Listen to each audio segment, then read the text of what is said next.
Welcome to Arcadian. If you're a fan of the channel, you're used to this being a mostly D&D focused channel. But today, I have a very special unboxing to do. It's been a while since I did an unboxing, and most of all, an unboxing that didn't have anything to do with D&D. But this time, I bring you ISS Vanguard from Awakened Realms. It has been like, 3-4 years since I backed this on GameFound. I have been patiently awaiting this game since pandemic times. Full disclosure, I have no idea if ISS Vanguard is going to be available to buy after this Kickstarter, I guess. But nevertheless, I wanted to make this unboxing because I've been waiting for so long for this game, and it's a game that has been leaving me excited for a very long time. Awakened Realms is a Polish company, I think. It's European, that I know because it helps with the taxes. But I have been liking them more and more as time goes on, and I back more and more crowdfunding projects of theirs, and I even got to play one single of their games, and that tells you a lot about the way they manage their communities, their projects, the way they give continuous feedback, and just the creativity behind their projects. So without further ado, let's start unboxing this beauty, ISS Vanguard by Awakened Realms. In case it wasn't apparent by the box art and everything else, ISS Vanguard is a game about space exploration. Very far away from the usual high fantasy vibe that I'm used to, but nevertheless, I've been very excited for this game for a very long time. Let's see what's inside the box. The basic premise of the game is that scientists found a star map hidden in our DNA, actually inside the DNA of every creature on Earth. And that contained a star map for an unknown destination in the galaxy, and that's what our characters are going to investigate in the first ever spaceship designed to explore deep space. So right out of the bat, what we find once we open the box is this. I think the box is the other way around. This way you can see it. The first thing that we see is a bunch of cardboard cutouts meant to be stand-ins for creatures, enemies, also some tokens. I have bought an additional expansion that gives you miniatures for every creature that you can find in the game. That's the box that was on my right, your left, a while ago. But nevertheless, if you bought the standard game, you'd also have these stand-ins for every single creature. They're quite good. I really like the art style on this project. And this is something that happens in... I don't want to say all, but most Awakened Realms projects I've ever seen. They always focus a lot on artwork, and we can see the rulebook is right underneath. And from what I've been seeing in the project updates, I think we can expect some great artwork in here. Before we keep diving into the box, I just wanted to show you the rulebook. The cover is identical to the box art, I think, but if what I'm led to believe is correct, then let me put this way so you can see. Yeah, it starts right on the front page. I mean, there's almost full splash arts of sci-fi motifs. You have here a checklist of all the game components. Then again, artworks on the borders. This has been something that Awakened Realms has been showing us ever since the crowdfunding campaign started. A very great focus on artwork, and on every single update of theirs, they always posted a new scenery, a new location. One thing that I also just noticed about the box and that I love is, I don't know if you can see it right here, but there are instructions on how to store the game after you use it. This is something that pleases the OCD hell out of me, because most often I find games that give you the box, give you the miniatures. Sometimes the miniatures aren't even thought to be fit into the box, and when it gets to the time that you want to store everything away, well, that's up to you. The game really doesn't help you with that, and so I love this. This is a real pleaser for organization freaks like me. Next, we find what I believe to be the planet pages. I'm not going to open this right now, or actually I will, because you deserve it. So this game is not played on a regular tabletop board like most other games. It's actually played on a book, and each page of the book is a different location, a different planet that your crew is going to investigate. And this is a very ingenious system to keep things fresh and allow a great variety of planets and locations to explore, while still keeping the cost relatively short, because you don't have to spend a lot of money printing these expensive hard cardboard boards. So, oh, actually, I think I've mistaken. Yeah, this is not the planet pages at all. This is the Shipbook. So I think maybe I should get into the game elements. I haven't been a part of the playtest at all, so I have no idea how the game is played. I just know a tiny bits that I picked up during the Kickstarter. But there are two major elements to this game. So I'm going to take this out. You can see all the organization elements for you to keep character sheets and that kind of stuff already. But before we go into that, let me focus on these two elements. So this is the Shipbook. It's a very important element of the game. Inside we can find a lot of pages that have little card sleeves in here that will be important. We have logs, the narrative aspect of the game. So basically, whenever you hit a story beat in the game, you will probably have to read a log here, and they're keyed with numbers so that you can read the log appropriate to the stage of your adventure in the right moment, kind of like the pick your own adventure games that we used to see in the 90s. Then we see, oh, there's still, oh, I know what this is. So, as I said, I haven't played any of Awakened Realms games at all so far. I'm very excited to start with this game, but ever since I backed ISS Vanguard, I have since backed another two projects of Awakened Realms that I know I won't be seeing for 2 or 3 years. But I have no problem with it, because they really do seem like a company that's very interested in producing a lot of content and a lot of great stuff, including this. This, my friends, is a comic book. It's not a game. It's not necessary for the game whatsoever. You could call it a waste of money, but just for the immersion's sake, this is basically a small prologue that you can follow to explain you the narrative beginning of the game. And just like the planet pages that I will be showing in a while, the box art, the cards, the art in these is amazing. It's really great, and this comes from a comic book author. This kind of quality, you don't see it anywhere. Of course, this isn't a serialized series, but still, the fact that they went to this trouble to make something that doesn't add really much value to the game really tells me a lot of the philosophy of Awakened Realms as a company. We also have system maps. No idea what this is, but I'm not going to find out right now. We have an envelope. Huh. Would you look at that? I'm not gonna open this. I'm guessing this is some game element that will become relevant as you play.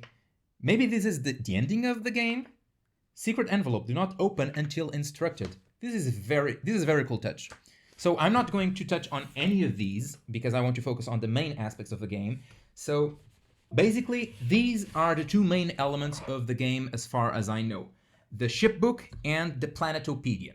And this game happens to be focused on a cyclical pattern where you go through the same stages and repeat until you get to the end, unlocking very many narrative beats along the way. The first stage of the game is the planet exploration. You are a bunch of space explorers bent on discovering what message awaits humanity in the end of the universe that has been coded into our very DNA. And for that, you will need to go through a series of planets as you get closer to the end of that star map that was embedded into the DNA. That's what happens in the Planetopedia. So let's start by going through this book a little bit. As you can see, there's art underneath for every single planet. I'm not going to open until the end because some people might not like spoilers. Here you can see an ice crystally type planet. then a moss-covered jungle planet. This is a more desert-like rocky dune place. I'm not sure if this is an Arctic scenario or not, but there's a lot of different biomes and a lot of variety. And basically, as you can see, each of these pages is basically a game board. The game relies a lot on cards, so you are, as you play the game and as you visit planets, you're meant to place cards on many of the blank spaces that you can see here. These cards will signify either new locations, points of interest, maybe things you need to discover, or even mission objectives. And on every single card, you'll have tiny missions that you need to do in order to get to the end of the planet and fulfill your mission. As you go, you will also be reading many logs in the book that I just showed that will tell you how the narrative unfolds depending on the actions you took. For example, here it says that on liftoff you should read log 495. At least that's what I think it means, that you should read this log. So this is a very ingenious way to, have a great multitude of game boards still at a lighter cost, and it's a system that I've been seeing more and more recently. For example, a recent project of Awakened Realms that is basically mimicking a monster taming card game also uses the same kind of system. You use a book to have game boards. At least I think it is. I hope I'm not mixing projects. But it's a very, very interesting system, and one that I think also improves the replayability of the game. So you basically place your characters here. You will go through the challenge, but when you get to the end, it's time to go back to your ship because your mission does not lie on this planet. And that's when the Shipbook comes into play. And this is actually, I think this was the major selling point for me when I was deciding to back this project or not. There's a big regret that I have that didn't make the cut. That was in the beginning, this Shipbook, as you can see, it has this, I don't know how these are called in English. Language barrier, but basically you can open these and you put all the Shipbook pages that I've been showing you for a while now in here, and then you close it again. You are also free to take and replace pages as you need. I'm not sure there's some changes that you can make to the ship as you go. But in the beginning, there were these dials here in this the inside of the cover that showed you a resource that was meant to be depleted as you played. Unfortunately, that element was cut out. It was really neat. I'm really sad that they didn't include it, but in the end, a game company is still a company and it needs to make a profit, and the product must be viable in terms of price. Nevertheless, once you complete the planet exploration, you go back to the Shipbook, and this represents the voyage, what you do in the ship until you get to the next planet. There are a lot of stages in this phase of the book, in the phase of the game. As I said before, I haven't read the rules yet, so I don't know what... This is a virgin unboxing for you. I had no idea what I was going to find inside the box. But for what I could tell from the Kickstarter, in here you'll basically do things like ship maintenance. You'll need to fix sections of the spaceship that have been damaged. You can research new technologies on your weapons or new powers. There are sections that are meant to represent those same things. For example, there's a science lab that will enable you to research things. And if I show you the sleeves that I was holding a while ago, in here, these are clear pages that have these sleeves for you to insert cards. This, for example, is a memorial. So I think that basically, as you progress in your planet exploration, you will uncover certain artifacts or keepsakes or something, and you can insert them here. So in a way, this page of the ship means that you are using it to log your progress through the game and have kind of a trophy room. There's also a page for you to store your crew members, and there's even different ranks that you can give them. You can unsleeve and re-sleeve some cards to signify that they are going to that are being promoted in rank. So this is a very clever way to not only introduce a different stage of the game for it not to be simply planet exploration, but at the same time, in a way, keep your progress of the game. Because at the end of a game session where you are expected to explore one planet and then go through one ship maintenance phase, and the way that the Shipbook is programmed in a way is for you to open it and go through all the pages until you get to the end, and that signifies a whole round. It's sequential like that.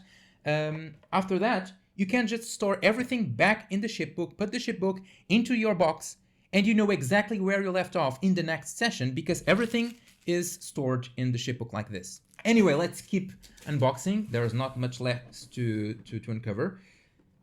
First, you can see the first miniatures, and knowing the miniature freak that I am, you can probably guess this is the part that gets me the most excited. Oh, it's a whole plastic tray.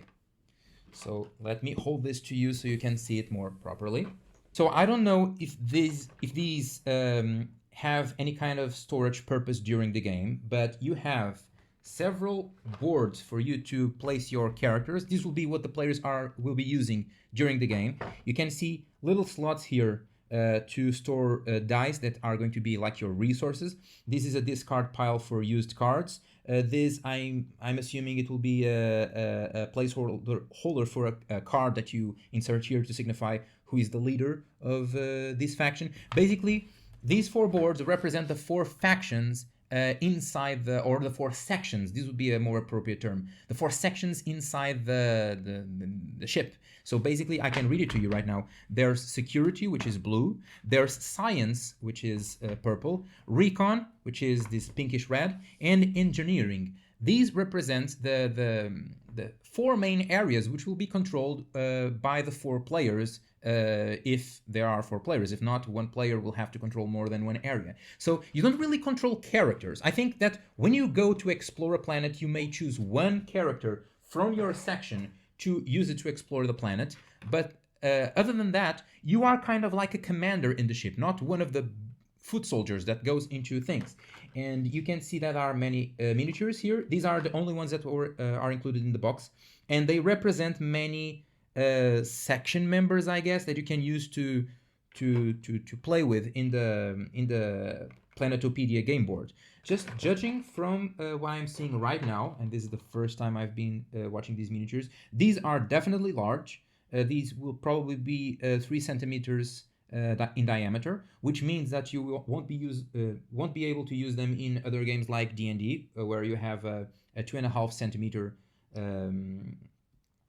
scale. They seem to be pretty cool and very well detailed, though I think that they looked better on the models that we have been seeing during the Kickstarter. Not that they are bad in any way. They are very complex. I need to prime them before I can know how well the paint will adhere to this. But still, very interesting and very, let's say, thematic. After that, you have all sorts of storage elements in the box. And again, these pleases the OCD hell out of me. I'm going to take them... No, maybe I won't take them all out. But you have 2 different trays of cards. And as I said before, this is very heavy.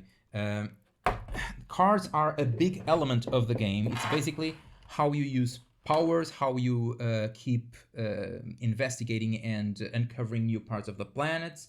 There are 3 sizes of cards from what I can see. I'm sure they all do different functions. I'm not going to open all of the cards right now, but you have a deck for mission cards, a deck for research products, I think, a deck of global conditions, a couple of sleeves. These sleeves are probably meant to hold your faction crew members, and as you can see, there are tiny little rank pictures here. This means that you can unsleeve a card and put it in another sleeve with a higher rank to signify that you have a higher ranking crew member. These 2 trays, first of all, are 2 and then are different colors for a reason, because I believe that the white deck is the one that you use in your planet exploration phase, and the black deck is the one that you use during the shipbook. So if I draw the one from the white board quickly, you can see points of interest. You can see more points of interest, more points of interest. So these are all locations that will be featured in the adventure. And as you can see, each card has a really cool picture and really great artwork. This is something that seems that seems to permeate every single project of Awakened Realms, and that I really like. You also have a deck of crew members that will be using that you will be using in both stages, I think. And this is the tutorial deck, and then there are some extra cards here. As I said, a very large focus on card mechanics, but there are also some dice mechanics in the game, as it is made apparent when you take out this tray right here with all sorts of funky dice. So there's yellow dice, there's blue dice, green, and red, plus a couple of purple markers, which I believe are meant to keep track of progress or something. There's also a neat fabric dice bag and a couple of rings for you to snap on the base of the mini that you choose, so that you can know which person is each mini, or which section, rather. There are some bases for plastic standings as well. These dice are basically the resources that you manage during the space exploration phase. When you're on the planet, your crew members will need to overcome certain trials, and these dice will be relevant. As you can see, there are not any numbers. It's all solved using symbols. And as I didn't read the rules yet, I'm not quite sure what they mean. But it's also nice to see that this is a game-specific mechanic, so it's not something that will be easily blend in with other games. And finally, the last element that I still haven't unveiled are these tiny deck boxes. They are color-coded to represent every single section on the game, and I think that these will be section skill cards that you can use to activate certain powers during the game. It's nice how every section can have its own deck organizer, and it has two spaces. I'm guessing that will be to signify what's a discard pile or not quite sure, but the fact that they can, just be stored like this with this tiny transparent lid also leads me to believe that this is another of those mechanics that allow you to keep your progress through game sessions. So if you end one session, probably you get to store your deck here, put the plastic lid over it, and then your progress will be saved. And that's it for the unboxing of ISS Vanguard. Or it would be if I didn't spend extra money on this. I'm a miniature freak. I like having miniatures, and I'm not gonna lie. I bought this expansion hoping that I would get a couple of miniatures that would be usable in D&D as well.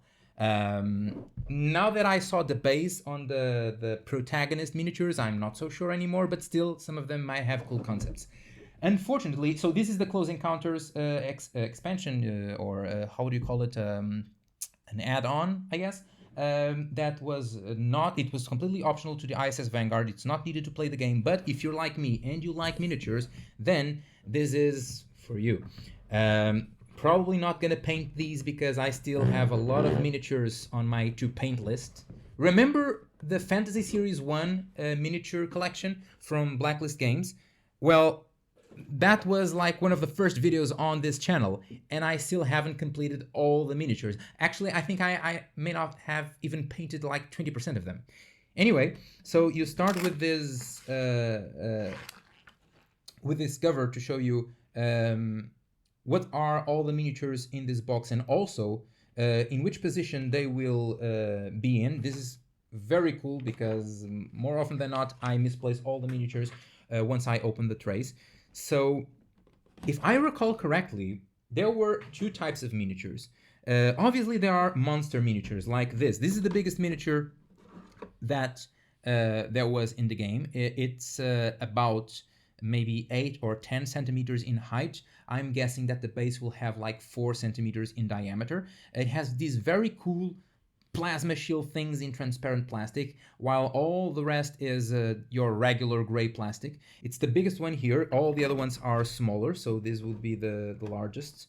You have, for example, these two, they all seem to be biomechanical or purely mechanical enemies that you'll have to face during your space exploration. But there are some that look slightly more organic, so I'm not sure if this is a more plant-like creature or if or this is probably an alien beast. It's hard to know just looking at the plastic, at the gray plastic. I would have to look at the full color illustrations that the artists painted of these. But now that I feel I won't be able to paint all of these, I kind of regret not having purchased the Sundrop option. That was an option that you had to pay a little bit extra, but instead of getting the miniatures purely gray like this, instead they would be coated with a wash/glaze kind of paint that would give it some color and also some shading, because it would seep into the crevices of the miniature and it would give a slight color variation, almost like sepia. And that would be a way for the miniature not to be just completely gray. Nevertheless, there are monsters here, and there's this tray which seems to have technological elements that you are meant to use during probably space exploration phase. These all seem to be ships and stuff. I don't recall how these came into play exactly, but I'm guessing this is equipment that you can unlock as you go through the game, kind of like small ships that don't require a crew that big and that can move you to the planet that you want to explore, maybe. And maybe they have different aspects. I don't know if the miniatures come into play or if they're just decorative, but they're pretty cool. I think these are the first miniatures that I ever bought that are more sci-fi related. And also there are more creature miniatures in here representing all the other monsters. There's a plastic lid on top of this. All the other monsters that you can find during the planet exploration phase. So here you have more alien parasitic kinds of creatures. You also have your devouring plant like abomination. There are humanoids like this, maybe the remnants of an alien race, maybe the ones who sent the message or who encoded the message into your DNA. But there are some, these ones were some of the designs that I was more interested in. These seem to be like polyhedrons, kind of like golems, I don't know, elemental type kind of creatures that are kind of mixed with technology as well. These seem to be very interesting, and I can totally use them. I can totally see myself using them in a D&D game, like this, for example, like a crystalline prism corrupted by something that I don't even know what it is. And you also have this. I don't remember exactly where this came into the campaign, but I'm pretty sure this is a dice holder. Look, it has a little place for you to place your dice. It's cute. In conclusion, without having played any of the rules, I'm very happy, and I don't mind at all the time that I had to wait to get this project on my doorstep. In fact, as I opened the box, there was one more element that I didn't open here. It was a game expansion. I'm not sure if it was an add-on that I bought as well, or if it was just some kind of stretch goal that was included automatically in the crowdfunding. But since it's an expansion that happens post-game, I decided not to open it right now, not to spoil anything. But I think that the value that you get from this game is pretty good, and I can't wait to play it. What I have realized by keeping track of not only this one, but all Awakened Realms campaigns until now, is that they really seem like a company that strives to provide value and to listen to the community. I always noticed a very strong focus in artwork, in embellishing this game as much as possible, in providing many innovative and challenging game elements. and there was constant feedback from the community. In fact, they hosted a large open beta before they issued the final rules of the game. So it has been like 3 or 4 years, I don't remember quite well, but I don't mind it at all. It has been it's a project that I've been waiting for a very long time, but now that I get it, and disclaimer, without having played it, I don't know how well the game actually holds up, but I'm very happy with the value that I got from the box alone. The miniatures are completely optional, so I didn't have to get them, but I thought they added a very nice immersion element to the game. And just looking at the planets on the Planetopedia, or some of the images on the rulebook, the artwork here seems so evocative, and so I mean, nowadays it's relatively easy to find good artwork. The internet has liberalized the art workplace, and so there are thousands of wonderful artists worldwide able to show their talents on the internet and sharing amazing artwork. It's not hard to find one that's really good, but I really like the way that Awakened Realms has married those amazing artists to the aesthetic of ISS Vanguard. Not only it looks gorgeous, but it looks very thematic as well. It looks immersive. In a way, the art style really fits the kind of narrative and atmosphere that you want to go through here.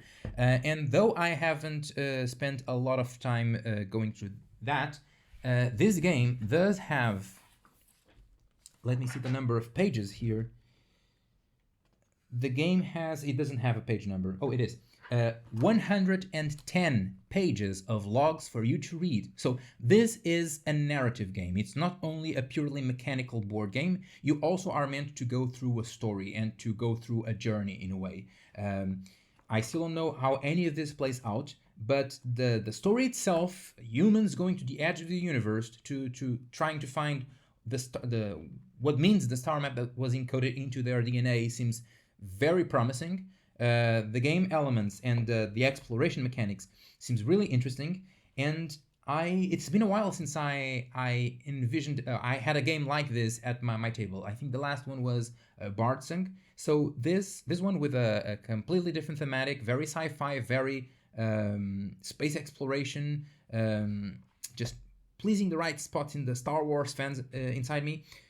I think it's going to be a great game experience. So just in case you were wondering, Awakened Realms didn't sponsor me in any way.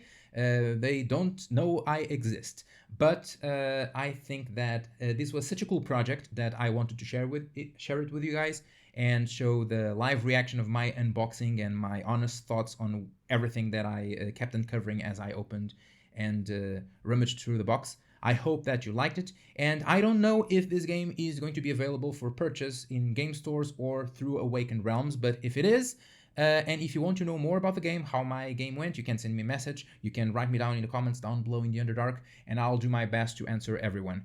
But I'm really, really happy. I just can't wait to start playing right now. It is a game with so many elements that really seems to promise a very immersive and unique experience. So I'm really excited to start. It's been a while since we did an unboxing in this channel. If you like this kind of videos, if you prefer to have more of these videos in a bigger proportion to the other D&D videos, then please let me know in the comments as well. I only know what you tell me, so if you don't tell me, I will keep doing exactly the same thing. And in case you don't know this channel and you never saw this face until today, I am the First Arcadian, and this is a channel that's mostly focused about D&D and role-playing games, also mixing elements of my background as an author of books and comic books to enhance the narrative of storytelling through RPGs. So if you like this kind of thing, please go through the channel, watch a few videos, leave a comment down below if you liked, and please like the video and subscribe to the channel. The liking part in specific is vital for YouTube to let guys like you know that guys like me exist. I will return soon with more videos about D&D and storytelling, so until then, thank you so much for watching, and I'll see you in the next video.